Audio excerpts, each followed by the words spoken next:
Hello students, the Aryans learning centre welcomes you students. आज हम लोग 10th क्लास मैथ्स का एक्सरसाइज 3.2 क्वेश्चन नंबर 4 देखेंगे। क्वेश्चन नंबर 4 स्टूडेंट्स है which of the following pair of linear equation are consistent और inconsistent. यहाँ पर कुछ पेयर ऑफ लीनियर इक्वेशन दिए हैं क्वेश्चन नंबर 4 में। अगर आप देखें ये फोर प्रॉब्लम्स है। यहाँ पर 4 प्रॉब्लम्स में आपको ये बताना है ये pair of linear equations consistent है या इनकंसिस्टेंट है, और यदि ये कंसिस्टेंट है तो ऑब्टेन द सॉल्यूशन ग्राफिकली, और उसका सॉल्यूशन आपको ग्राफिकली ऑब्टेन करना है।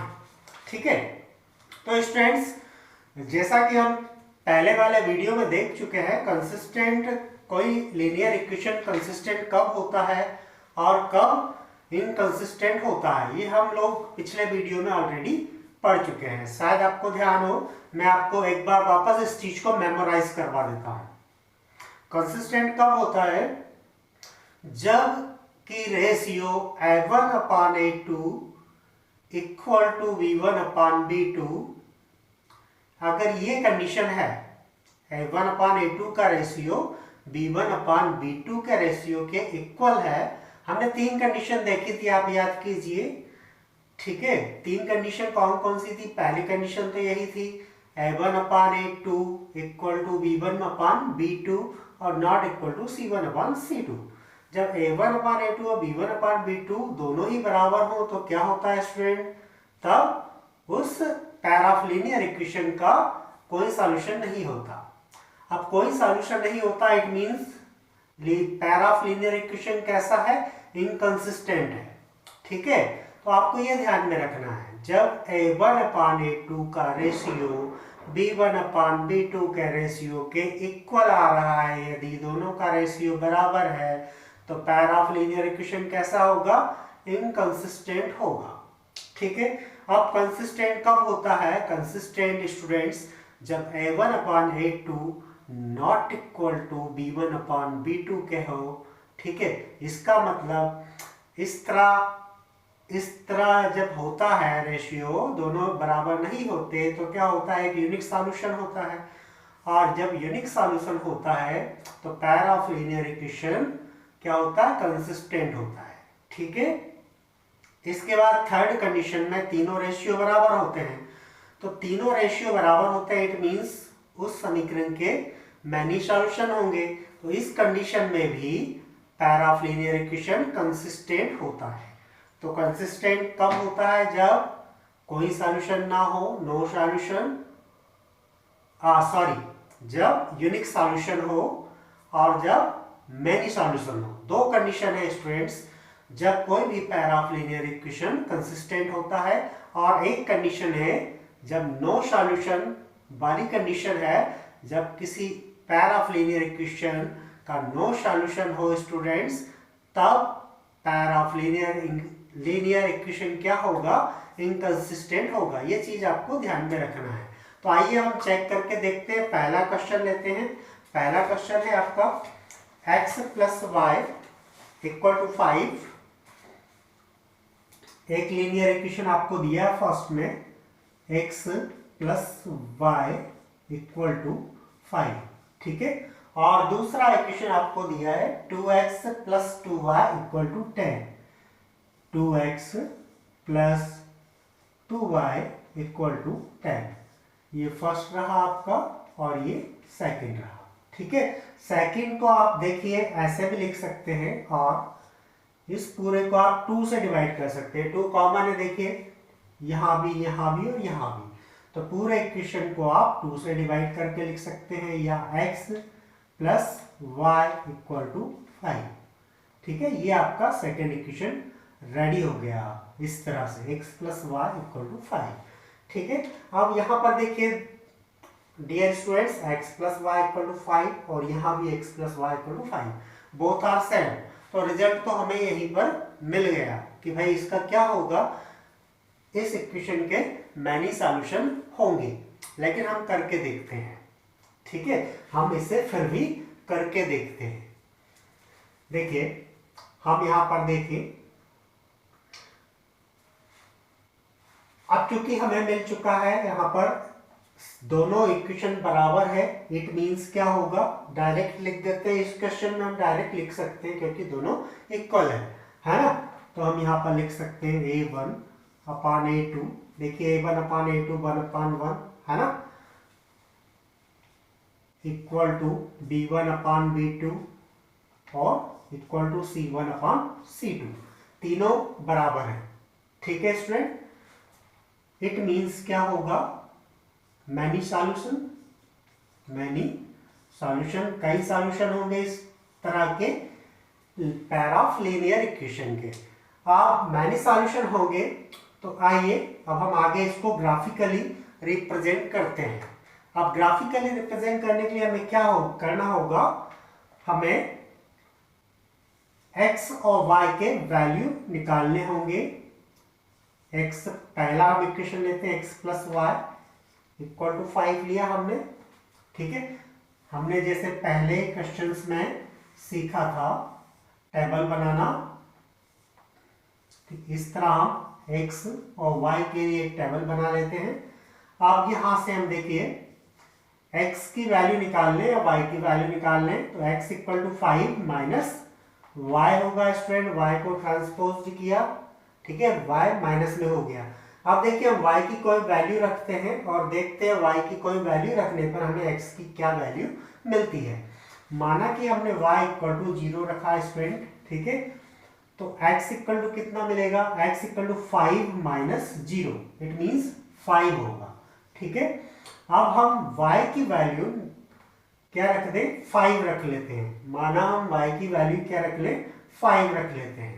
ठीक है, तो अब यहां पर हमने y के जगह पर क्या रखा, 5, तो 5 माइनस 5 क्या मिलेगा स्टूडेंट, जब हमने y इक्वल टू 5 रखा तो x की वैल्यू हमें मिली 0।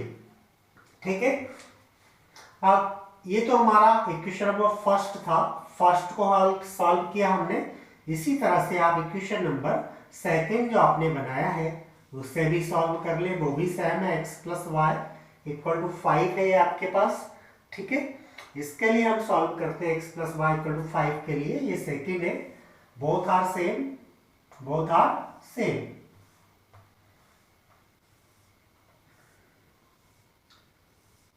ठीक, x एंड y, यहां भी हम स्टूडेंट्स x का वैल्यू निकाल ले तो 5 माइनस y होगा। ठीक, अब हम यहां पर y का कोई वैल्यू रखें और x का वैल्यू फाइंड आउट करने की कोशिश करते हैं। चलिए हम इनसे हटकर कुछ वैल्यू रख लेते हैं ताकि ये वैल्यू हमें ना मिले, कुछ अलग हटकर मिले। तो 5 माइनस 2 रख लिया मैंने स्टूडेंट। ठीक है, 5 माइनस 2, y का वैल्यू 2 रखा तो x का वैल्यू मुझे मिला 5 माइनस 2 इक्वल टू कितना होगा, 3 होगा।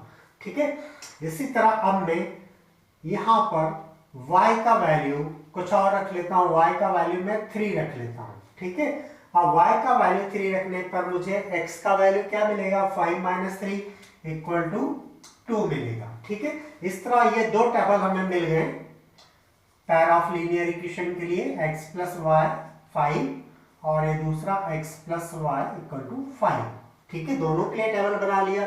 अब हम इसे ग्राफ पेपर पर इसे रिप्रेजेंट करेंगे स्टूडेंट। देखिए ग्राफ पेपर पर किस तरह हम रिप्रेजेंट कर सकते हैं, मैं ये क्लीन कर देता हूं और अब हम देखते हैं।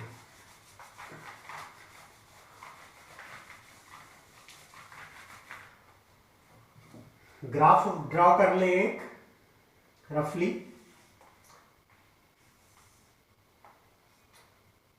x days, y days. ठीक है, 5 तक हमें लेना है,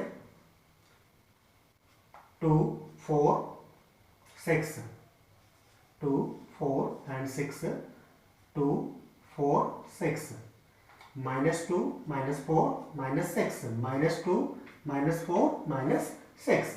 ठीक है स्टूडेंट, इस तरह से हमने ग्राफ बना लिया, -2 -4 -6, नीचे -2 -4 -6।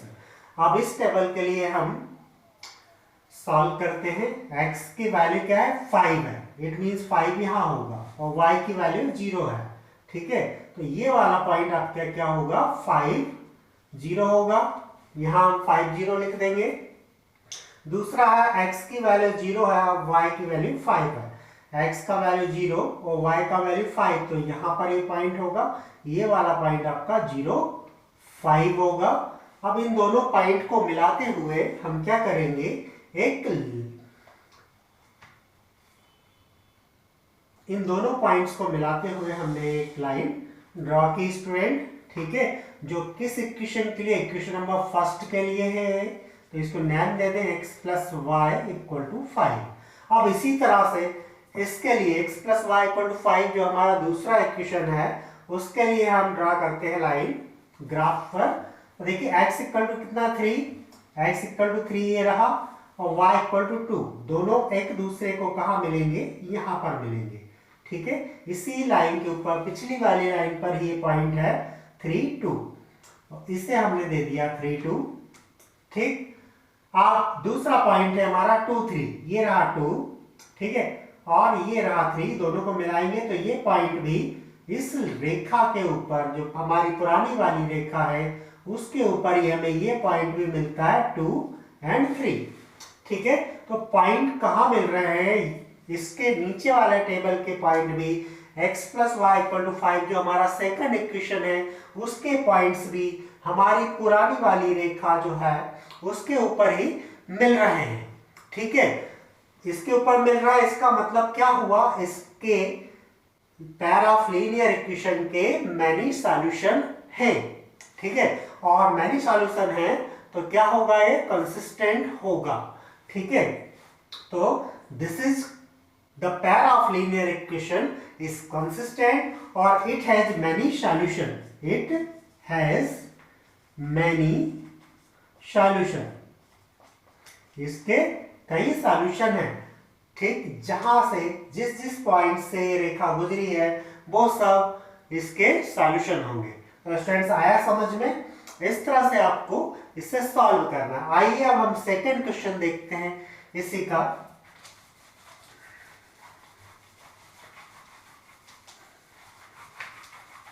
सेकंड क्वेश्चन है student,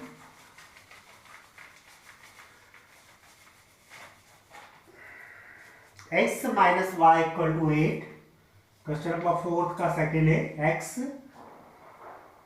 minus y equal to 8, एक इक्वेशन ये रहा, और दूसरा है 3x minus 3y equal to 16, ठीक है, ये रहा आपका। अब देखिए हमें क्या करना है, यहां पर रेशियो देख ले हम, a1 अपॉन a2 का रेशियो कितना है, a1 इक्वल टू 1, ठीक है, और a2 इक्वल टू कितना 3, तो a1 अपॉन a2 कितना हुआ 1 अपॉन 3। इसी तरह से स्टूडेंट b1 अपॉन b2 को चेक कीजिए, b1 कितना है -1, b2 कितना है -3, माइनस से माइनस कैंसिल, b1 b2 का वैल्यू 1 अपॉन 3 स्टूडेंट। अब हम देखते हैं c1 अपॉन c2, तो c1 हमारे पास कितना है 8 और c2 कितना है 16, ठीक है, डिवाइड करेंगे 8 1 8 8 2 16, और c1 c2 का वैल्यू हमें मिला 1 अपॉन 2। अब हम क्या देखते हैं, a1 अपॉन a2 और b1 अपॉन b2 तो आपस में इक्वल है, क्या मिला हमें, a1 upon a2 equal to b1 upon b2, but not equal to c1 upon c2, c1 upon c2 बराबर नहीं है। अब जब ये दोनों बराबर हैं तो क्या होगा, it has no solution, the pair of linear equation has no solution, ठीक है। तो यहां पर हम क्या लिखेंगे, the pair of linear equation has no solution, और जब नो सॉल्यूशन है तो क्या होगा, hence the pair of linear equation is inconsistent, the pair of linear equation is क्या होगा, inconsistent होगा, ठीक है, जैसा मैंने शुरुआत में बताया था, जब आपका इक्वेशन का कोई सॉल्यूशन ना हो तो pair of linear equation inconsistent होता है। तो एक क्लियर है स्टूडेंट? ओके।